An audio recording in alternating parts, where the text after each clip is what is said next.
नहीं बांधा, ये रक्षा मंत्री, ये भारत सरकार ने बांध के खड़ा किया हुआ नींबू मिर्च। इसमें नींबू मिर्च बांध रखने का समय नहीं है, बांधकर इसका पूरा उपयोग करने का समय है, ये देश जानना चाहता है। खिलौना नहीं है। देखिए, मैं तो राफेल को तो ला नहीं सकता, सांकेतिक के रूप में मैंने एक वो सामने रखा है। कांग्रेस खुद एक मजाक बन के रह गई है। कांग्रेस की बात अगर आप कर रहे हैं तो 15 साल अब ये लोग खिलौने पर खेलेंगे, एक साथ अटैक करेंगे, पता नहीं लगेगा पाकिस्तान में आतंकवादियों का सब सफाया कर देंगे। कांग्रेस पार्टी एक एंटी नेशनल पार्टी है, जहां उसको देश में एकजुटता दिखानी चाहिए थी, जहां उसको पाकिस्तान के आतंक के खिलाफ बोलना था।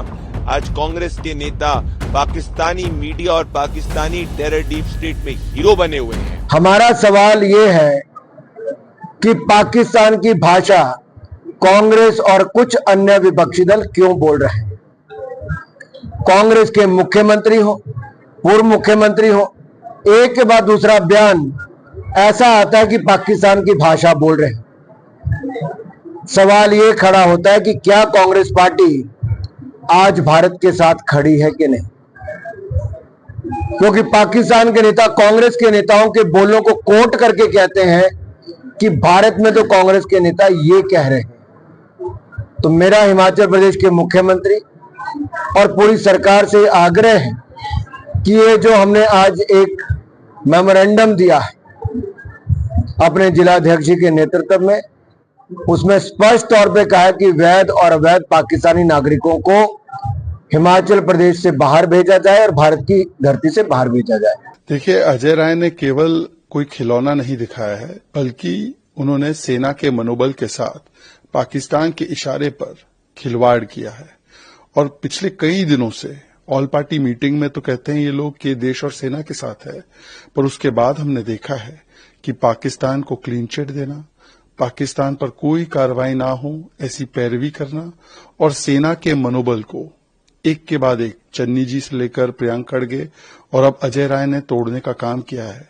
मानो कि पाकिस्तान इनका भाईजान, सेना का अपमान कांग्रेस की एकलौती पहचान, कांग्रेस और पाकिस्तान दो शरीर एक जान की तरह पेश आ रहे हैं। जो पाकिस्तान चाहता है, जो पाकिस्तान का नैरेटिव है, वही चीज कांग्रेस पार्टी पाकिस्तान के पीआर एजेंट की तरह लगातार बोल रही है। और इसीलिए सवाल तो ये बनता है कि राहुल गांधी बताए, राहुल गांधी की कोई सुनता नहीं है कांग्रेस में, या राहुल गांधी दोहरी नीति अपनाते हैं?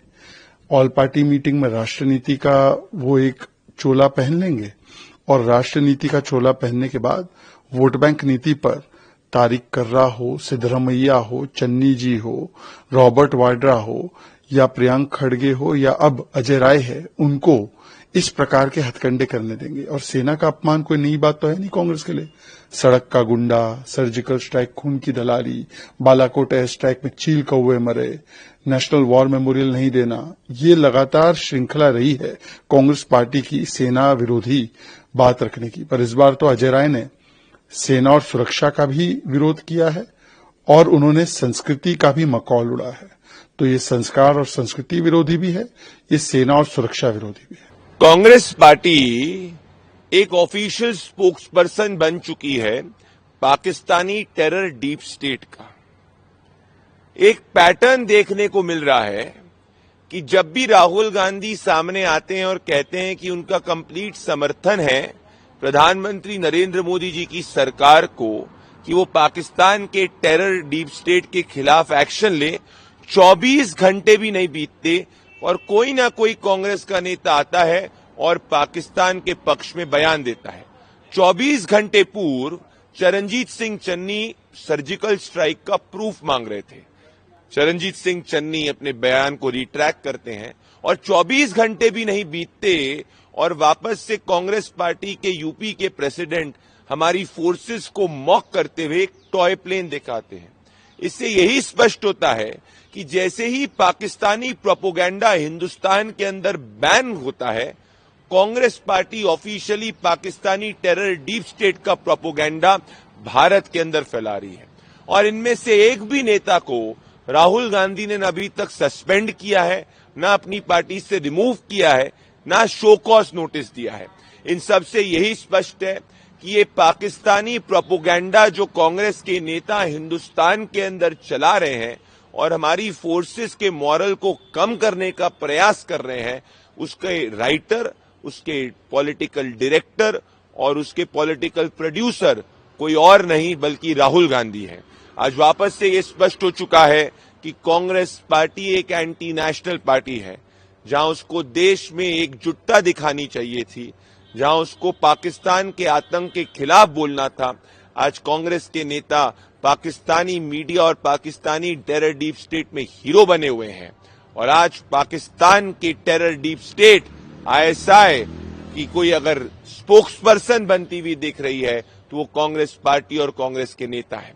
मैं राहुल गांधी को कहना चाहता हूं, अगर उनकी नीति और नीयत साफ है तो इन सभी नेताओं को या तो शो कॉज नोटिस दीजिए या कांग्रेस पार्टी से हटाइए। अगर कांग्रेस ऐसा नहीं करती तो ये स्पष्ट हो जाएगा कि कांग्रेस पार्टी ऑफिशियली पाकिस्तान के एजेंडे को चला रही है, ना देश हित में बात कर रही है। कांग्रेस को अपना नाम बदलकर पाकिस्तानी कांग्रेस कर देना चाहिए, क्योंकि वही उसकी नीति और नीयत है। Congress today has proven that it does not stand with the people of India, it does not stand with our forces, it stands with the narrative, agenda, propaganda of Pakistani terror deep state. Our forces will give a befitting reply to the Pakistani terror deep state. As rattled as Pakistan, comparatively similarly are the Congress leaders who are domestically rattled. अब कांग्रेस की बात अगर आप कर रहे हैं, अब 15 साल अब ये लोग खिलौने पर खेलेंगे। अब वही खिलौना खेलें, घूम घूम विरोध करें। 15 साल इनको सत्ता में नहीं आना है, ठीक है। आप देख रहे हैं कि उनको हम तो कहते हैं कि वो किसी को साथ ले लें और चले जाएं, किसी भी जो बॉर्डर पर हमारा सैनिक है उससे पूछ लें उनके कार्यकाल में और मोदी जी के कार्यकाल में कितना अंतर है, जमीन आसमान का अंतर। आज वो खुशहाल हैं और उनके राज्य में आतंकवादी जहाज से छोड़े जाते थे, ले जाकर पहुंचाए जाते थे उनके घर। इस सरकार में एक उदाहरण बता दें कि आतंकवादी छोड़ा गया हो। पहली बार पूरे देश में लड़ाकू विमान लोग देख रहे हैं, अलग अलग राज्यों में अलग अलग जगहों पर अपनी तैयारी में लगे हैं।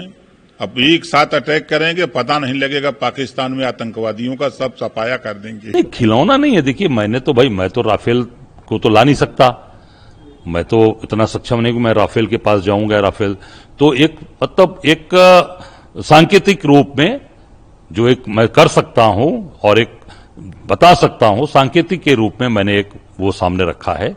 मेरा निश्चित तौर से ये मानना है कि ये राफेल इतना मजबूत विमान आज हमारे देश में आया, काफी भरोसा है देशवासियों को, तो वो कार्रवाई कब करेगा, इस नाते हमने एक प्रतीक के रूप में वो सामने चीजें रखी थी और ये मजबूती से कार्रवाई अब करेंगे, ये देश जानना चाहता है।